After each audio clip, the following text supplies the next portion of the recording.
Hello everyone, my name is Usha Kumari और आप सभी का उषा इको क्लास में स्वागत है। कल हमने किया था नेशनल इनकम में वैल्यू एडेड मेथड और आज हम करेंगे इनकम मेथड। जब हम इनकम मेथड स्टार्ट करते हैं तो फर्स्ट वन हमें ध्यान रखना है कि इसकी फर्स्ट इनकम डजंट मैटर कि टारगेट क्या है, आपको नेशनल इनकम निकालनी है या डोमेस्टिक इनकम ग्रॉस पे निकालनी है या मार्केट प्राइस पर निकालनी है, doesn't matter. First thing about the first income. First income जब हम इनकम मेथड करें तो फर्स्ट इनकम आपकी निकलेगी एनडीपी एट एफसी, यानी कि net domestic product at factor cost, कारक लागत पर शुद्ध घरेलू उत्पाद आपको निकालना है। इसका फॉर्मूला आप यहाँ पे लिखोगे। फर्स्ट जब हम कर रहे हैं NDP at FC COE plus OPS plus MI.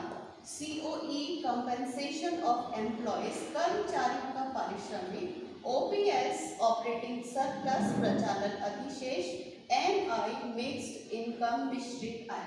तो वन बाय वन इसको करोगे कि इनमें हम किन किन को जोड़ते हैं, इनको हम लेंगे। तो फर्स्ट हम करेंगे COE, it means compensation of employees, कर्मचारियों का पारिश्रमिक।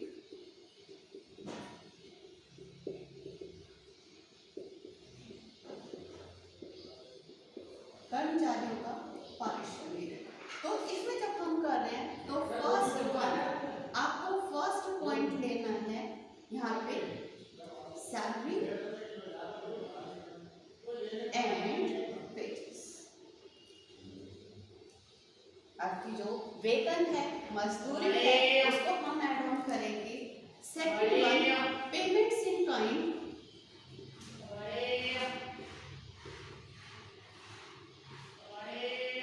पेमेंट इन काइंड्स में जब हम देंगे यानी कि किस्म के रूप में भुगतान, यहाँ पे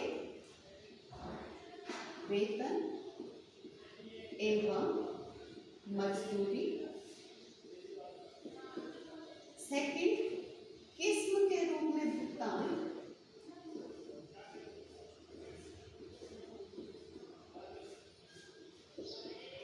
किस्म के रूप में भुगतान।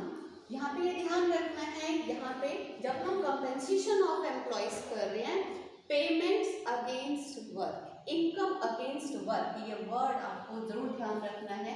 यहाँ पे इनकम अगेंस्ट वर्क, काम के बदले आए, ये ध्यान रखोगे, काम के बदले आए, ये जरूर आपको ध्यान रखना है जब हम इस क्वेश्चन को कर रहे हैं, क्योंकि काम करोगे तो इनकम होगी, तो ये ध्यान रखना है। फर्स्ट वन इसमें हम देते हैं सैलरी एंड वेजेस या वेजेस एंड सैलरीज या पेमेंट्स इन काइंड, किस रूप में भुगतान, any type of cash incentives, इसमें हम ऐड ऑन करेंगे। थर्ड वन रिटायरमेंट पेंशन,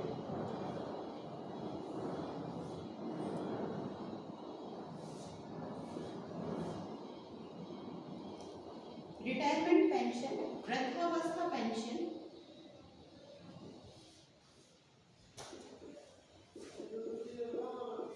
वृद्धावस्था pension. Fourth one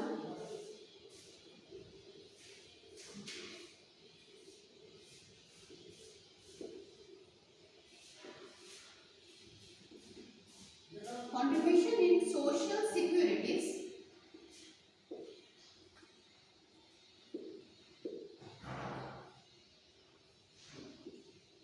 by employer। यहाँ पे ये जो वर्ड नियोजकों द्वारा सामाजिक सुरक्षा में अंशदान,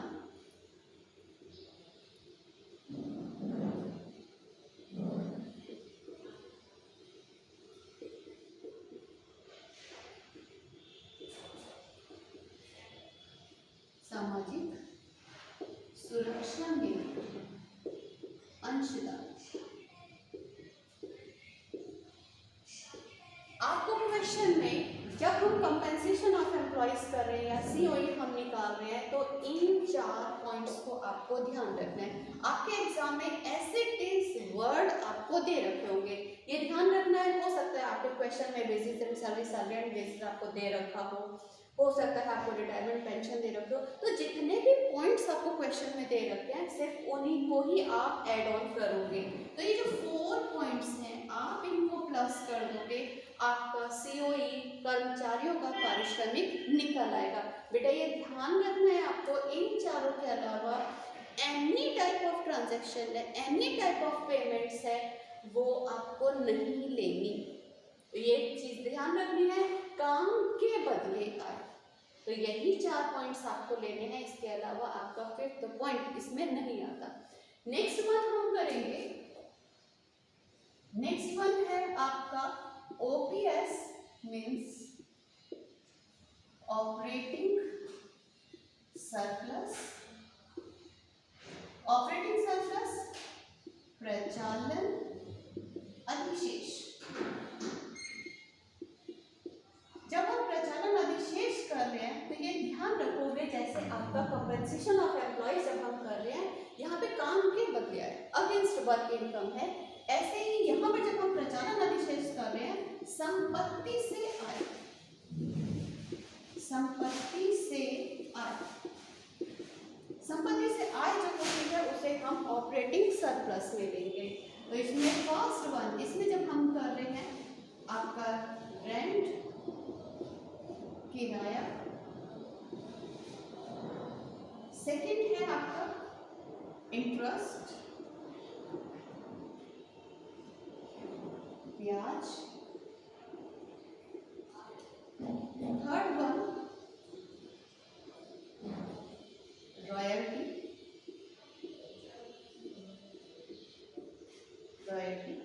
फोर्थ वन प्रॉफिट यानी कि लाभ। ये आपको पॉइंट्स दे रखे हैं, यहाँ पे रेंट हम कर रहे हैं, इंटरेस्ट हम कर रहे हैं, रॉयल्टी यदि आपको गिवन है तो आप लोगे, और प्रॉफिट। कई बार किराए के साथ साथ आपको लगान भी आपको ये वर्ड दिया जाता है। तो यहाँ पे हम जब कर रहे हैं तो ये भी ध्यान रखना है, ये भी संपत्ति के ऊपर लगाए जाने वाला एक तरह का, यहाँ पे हम टैक्स लेते हैं बट यहाँ पे प्रॉपर्टी से इनकम। तो यहाँ पे किराया और लगान यदि वर्ड आपको दे रखा है तो वो वर्ड आप लोगे। ब्याज इंटरेस्ट यदि आपको दे रखे है तो कंपल्सरी है, लेनी है। रॉयल्टी यदि किसी प्रॉपर्टी से, फॉर एग्जांपल हम सिंगर हैं और मेरी जो वीडियो है और वो बहुत चल रही है, सिंगिंग की वीडियो बहुत चल रही है, तो उससे मिलने वाली जो संपत्ति है, तो यहाँ पे आप बहुत सारी चीज़ें हैं, या फिर प्रॉपर्टी से, किसी अन्य टाइप ऑफ प्रॉपर्टी से जो आपको इनकम हो रही है वो रॉयल्टी में लोगे। जब हम प्रॉफिट कर रहे हैं, यदि आपको ये पर्टिकुलर वर्ड लाभ आपको दे रखा है, प्रॉफिट दे रखा है, तो आप एज इट इज प्लस कर दोगे। यदि आपको प्रॉफिट नहीं दे रखा तो इसको 3 पार्ट्स में हम यहाँ पे डिवाइड करते हैं। फर्स्ट वन है डिविडेंड, डिविडेंड यानी कि लाभांश,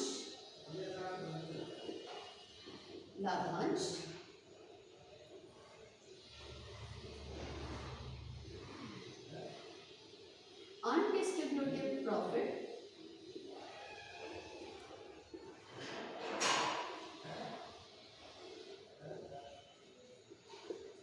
यानी कि अवितरित लाभ। नेक्स्ट वन है कॉर्पोरेट टैक्स,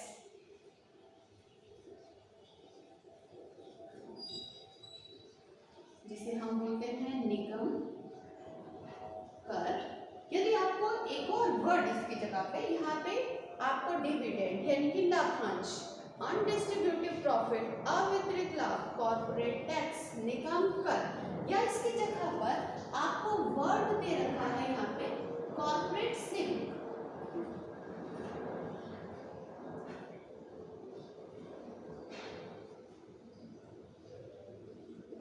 कॉर्पोरेट सेविंग जिसे हम बोलते हैं निगम बचत।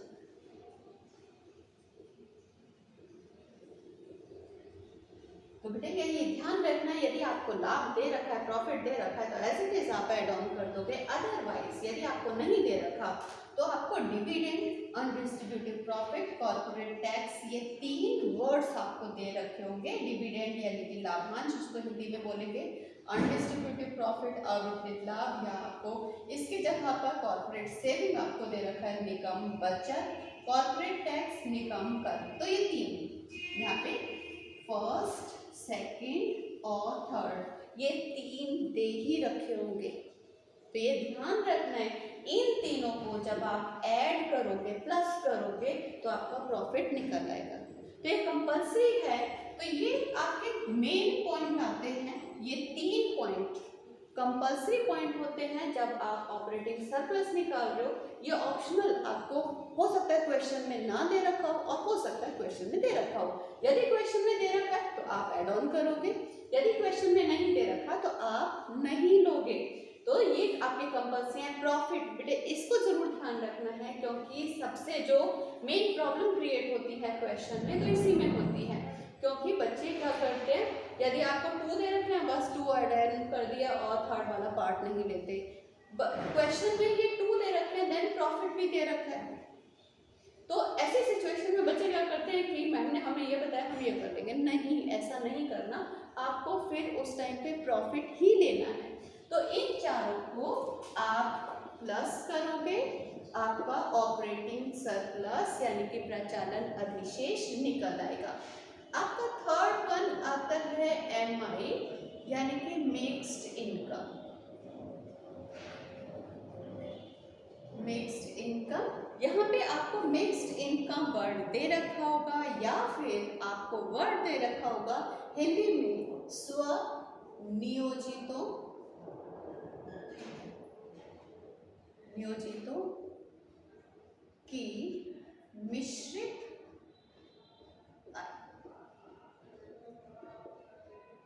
ध्यान, इसको क्वेश्चन को करते वक्त आपको ये ध्यान रखना है, यदि ये आपको दे रखा है तो ठीक है, यदि नहीं दे रखा तो आप इसको 0 मान करके, ये नहीं कि आपने क्वेश्चन आप उसका फॉर्मूला ही चेंज कर दोगे। सीओई में इसमें से 1 पॉइंट दे रखा है, सैलरी एंड वेजेस तो आपको ऑब्वियसली आपको दे ही रखा होगा। इसमें से ये ऑप्शनल है कि यदि दे रखा है तो आप ऐड ऑन करोगे, नहीं दे रखे तो आप ऐड ऑन नहीं करोगे। ऑपरेटिंग सरप्लस, ये 3 आपके कंपल्सन पॉइंट्स है, ये आपको गिवन ही होंगे, ये तीनों आप प्लस करोगे। मिक्स्ड इनकम हो सकता है आपको क्वेश्चन में दे रखे हो और हो सकता है क्वेश्चन में ना दे रखे हो, तो नहीं दे रखा तो आप 0 मान करके आप ऐड ऑन कर दीजिए। तो मेन थिंग कि आपको फोकस करना है यहाँ पर फर्स्ट इनकम पर, NDP एट FC। ये अलग से 3 नंबर के भी क्वेश्चन आ जाते हैं। जब हम कंपनसेशन ऑफ एम्प्लॉयज निकाल रहे हैं, कर्मचारियों का पारिश्रमिक निकाल रहे हैं, तो हमें ये 4 पॉइंट्स दे ही रखे होंगे। ये ध्यान रखना, यहाँ पे जब हम रिटायरमेंट पेंशन ले रहे हैं तो ये अगेंस्ट वर्क है। यदि आपको ओल्ड एज पेंशन दे रखे है तो बेटा वो ट्रांसफर इनकम है, उसको हम ऐड ऑन नहीं करेंगे। हस्तांतरण आय को कभी भी हम इसमें नहीं लेते। ऑपरेटिंग सरप्लस ये अलग से 3 नंबर का क्वेश्चन है, इसमें जो भी पॉइंट्स आपको दे रखे हैं उनको आप ऐड कर दोगे, आपको ऑपरेटिंग सरप्लस निकल आएगा। यहाँ पे मिक्स्ड इनकम ये जब हम पर्टिकुलर मेथड यूज कर रहे हैं तब मोस्टली ये आपको गिवन होगा, तो देन NDP एट FC। तो मेन थिंग कि जब आप इन तीनों को प्लस कर रहे हो तब आपकी NDP एट FC ये फर्स्ट इनकम आपकी निकलेगी। नेक्स्ट वन क्वेश्चन जनरेट होता है कि आपका जो टारगेट है, आपको क्वेश्चन में क्या टारगेट दे रखा है। मैंने आपके फर्स्ट वीडियो में आपको बताया था कुछ जनरल रूल्स। तो जब हम जनरल रूल्स का यूज करेंगे तो उसके अकॉर्डिंग हम चेंज करेंगे और जनरल रूल्स का ज़्यादा से ज़्यादा हम यहाँ पे देखेंगे कि किस तरीके से चेंज करना है। तो फर्स्ट, अब फॉर एग्जाम्पल आपका टारगेट है, यहाँ पर आपको क्वेश्चन में निकालना है नेशनल इनकम। आपको क्वेश्चन में बोला गया है नेशनल इनकम निकालनी है। आपका ये क्वेश्चन है, ये आपका टारगेट, ये आपका टारगेट हो गया। तो जब भी आपको नेशनल इनकम निकालनी हो आपको क्वेश्चन में आपको नहीं बताया गया कि जीएनपी निकालनी है, एनएनपी निकालनी, नहीं बताया गया। तो ऐसी सिचुएशन में जब आपको पर्टिकुलर वर्ड दे रखा हो तो पहली चीज आपको फैक्टर कॉस्ट पे ही निकालनी है। सेकेंड थिंग कि आपको नेट लेवल पर ही निकालनी है। तो मेन थिंग जब आपको कहा गया नेशनल इनकम, तो आपका टारगेट होगा एनएनपी एट एफसी। तो बेटा ये जरूर ध्यान रखना है, जब आपको नेशनल इनकम निकालने के लिए बोला गया, राष्ट्रीय आय निकालनी है, तो कारक लागत पर शुद्ध राष्ट्रीय उत्पाद आपको निकालना है। अब फर्स्ट इनकम हमने ये निकाल ली, ये मेथड हमने यूज कर लिया। अब इसके अकॉर्डिंग हम चेंज करेंगे। फर्स्ट वन नेट, और नेट तो ऑलरेडी है यहाँ पर। फैक्टर कॉस्ट ऑलरेडी है। यदि अब आपको चेंज करना है इस क्वेश्चन में डी है, ये बेटा एरो का ध्यान रखोगे, डी को एन में कन्वर्ट करना है, एनएनपी एट एफसी। ठीक है, अब यहाँ पे सिंपल सा है, या तो आप यहीं पर लिख सकते हो, मैं आपको दोनों तरीके बता देती हूँ कि यहाँ पे आप प्लस कर दोगे net factor income from abroad. बेटा ये वर्ड जरूर ध्यान रखना है, फ्रॉम एब्रॉड है तो प्लस होगा, यदि टू एब्रॉड है तो यहाँ पे माइनस आ जाएगा। ठीक है, ये ध्यान रखना है। एक तो आपने ये यहाँ पे लिख लिया, फॉर्मूला लिखने की जरूरत नहीं है। देन एनडीपी जो भी आपका आंसर आया है और जो आपको नफीफा आपको दे रखा है, नफी आपको दे रखा है, उसको ऐड ऑन कर दीजिए। दूसरा आपका तरीका है, जब आप इस क्वेश्चन को सॉल्व कर रहे हो, जब आप इस क्वेश्चन को सॉल्व कर रहे हो तो फर्स्ट वन हमने इनकम निकाली है एनडीपी एट एफसी प्लस में net factor income from abroad, यानी कि विदेशों से प्राप्त शुद्ध कारक आय, इन दोनों को प्लस कर दो, आपकी एनएनपी एट एफसी निकल आएगी। बहुत सिंपल सा है, बहुत सिंपल फॉर्मूला है, बस आपको ये फर्स्ट इनकम निकालनी है। बाकी का हमारे जो मेथड्स हैं, जनरल रूल्स हैं, उनका आप यूज करते जाइए। यदि आपको क्वेश्चन में टू एब्रॉड दे रखा है, विदेशों को प्राप्त शुद्ध कारक आय, यदि आपको ये वर्ड दे रखा है, टू दे रखा है, एफ की जगह पे टू दे रखा है, तो माइनस का यूज कर दोगे। ठीक है, तो ये आपके जनरल फॉर्मूला है, इसका हम यूज करते हैं। मेन थिंग, यदि हम टारगेट ले लेते हैं, हमें टारगेट कुछ और दे रखा है, हमें नेशनल इनकम में हमारा टारगेट है जीएनपी एट एमपी, तो हम कैसे कैलकुलेट करेंगे? तो वहां पर भी हम जनरल रूल्स का यूज करेंगे, one by one, step by step आप करोगे, एक साथ सारा जो इसी का फॉर्मूला ऐड ऑन नहीं कर दोगे। पहले हमें फर्स्ट इनकम निकालनी है, देन अब वन बाय वन हम इसको निकालेंगे। पहले हम निकालेंगे एन को जी में कन्वर्ट करेंगे, जीडीपी एट एफसी। ठीक है, हम एन को जी में कन्वर्ट करें, यानी कि नेट को ग्रॉस में आप कर रहे हो, तो यहाँ पे एनडीपी एट एफसी। अब एन को जी में करेंगे तो प्लस डेप्रिसिएशन डेप आ जाएगा, यानी कि मूल्यह्रास प्लस कर दोगे तो आपका जीडीपी एट एफसी निकल आएगा। अब हमें एन चाहिए, डी को एन में कन्वर्ट करना है, फॉर्मूला तो हमारा वही रहेगा, जीएनपी एट एफसी। तो यहाँ पे जीडीपी एट एफसी प्लस में net factor income from abroad, ये हमेशा ध्यान रखना है, विदेशों से प्राप्त शुद्ध कारक आय, यदि एफ की जगह पे, फ्रॉम की जगह पे टू दे रखा है तो माइनस आ जाएगा, इसका जरूर ध्यान रखोगे। इन दोनों का ऐड ऑन करोगे, आपका जीएनपी एट एफसी आ जाएगा। अब हमने ये पूरा टारगेट अचीव कर लिया, अब हमें एमपी करना है, तो एफसी को एमपी में कन्वर्ट करना है, यानी कि फैक्टर कॉस्ट को, जो कारक आय है, उसको बाजार कीमत में बदलना है। तो जीएनपी एट एमपी जब आप करोगे तो फर्स्ट हमने निकाला जीएनपी एट एफसी। तो जनरल रूल्स हम यहाँ पे यूज करेंगे, जब हम कारक लागत से बाजार कीमत पे जाते हैं तो हम प्लस करते हैं एमएलपी, यानी कि शुद्ध अप्रत्यक्ष कर।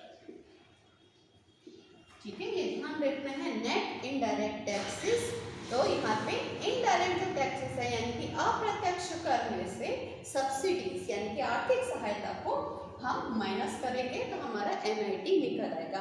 अब आप देखोगे बहुत आसान हो गया, one by one, step by step. यदि आप यहाँ तक भी सॉल्व करते हो, आपने ये इनकम निकाली, तो हाफ मार्क्स आपके यहाँ पे कंप्लीट हो जाते हैं। हाफ मार्क्स मीन्स यदि ये 3 मार्क्स का है तो 1.5 मार्क्स आपके यहाँ पर कंप्लीट होता है। Half marks, half marks, half marks. आपका मार्क्स जो, क्योंकि मार्क्स आपको अचीव करने हैं, आप किस लेवल पर मिस्टेक कर रहे हो बेटा वो आपको देखना है। तो यहाँ पे सबसे मेन थिंग आपको देखनी है कि यदि आप डायरेक्ट ये फॉर्मूला यूज करोगे, जैसे कि आपको बहुत सारी ऐसी बुक्स हैं जिसमें हम देखें तो वहाँ पे बच्चों की मिस्टेक होने के बहुत ज़्यादा चांसेस रहते हैं। तो 3 मार्क्स का क्वेश्चन है, उसमें से 1 मार्क्स भी उनको नहीं मिलता क्योंकि फॉर्मूला गलत है, फॉर्मूला गलत है तो न्यूमेरिकल क्वेश्चन गलत है। तो एट लीस्ट यदि हम यहाँ पर देखें, यदि हम एनडीटी टैक्स फर्स्ट इनकम निकालते हैं तो 1.5 मार्क्स आपका यहाँ पे अचीव हो जाएगा। और यहाँ पे स्टेप बाय स्टेप जब आप इसको सॉल्व करोगे तो ये आपका निकल आएगा आपका जो टारगेट है। तो इस तरीके से आप सॉल्व करोगे तो बहुत आसानी से मार्क्स आप ग्रैब कर सकोगे। तो आज हमने पढ़ा था नेशनल इनकम में इनकम मेथड। तो इनकम मेथड में यहाँ पे हम फर्स्ट इनकम का ध्यान रखेंगे, देन हमारे जो फॉर्मूला है फर्स्ट इनकम के बाद हम जनरल रूल्स का याद रखेंगे। तो बेटा इसी तरीके से कल हम करेंगे एक्सपेंडिचर मेथड। बेसिकली क्योंकि बच्चों को सबसे ज़्यादा प्रॉब्लम जो होती है वो न्यूमेरिकल क्वेश्चन में होती है, तो इसलिए हमने फर्स्ट जो क्वेश्चंस लिए हैं, फर्स्ट जो एक्सप्लेनेशन दी है वो न्यूमेरिकल क्वेश्चन ही लिया ताकि आपकी प्रॉब्लम ज़्यादा से ज़्यादा सॉल्व हो सके। तो बेटा आपको यदि ये वीडियोस पसंद आई हो तो लाइक करें और सब्सक्राइब करें और ज़्यादा से ज़्यादा अपने फ्रेंड्स को शेयर करें और मेरे चैनल पर बने रहिए। और कल फिर हम मिलेंगे अगेन। Thank you everyone.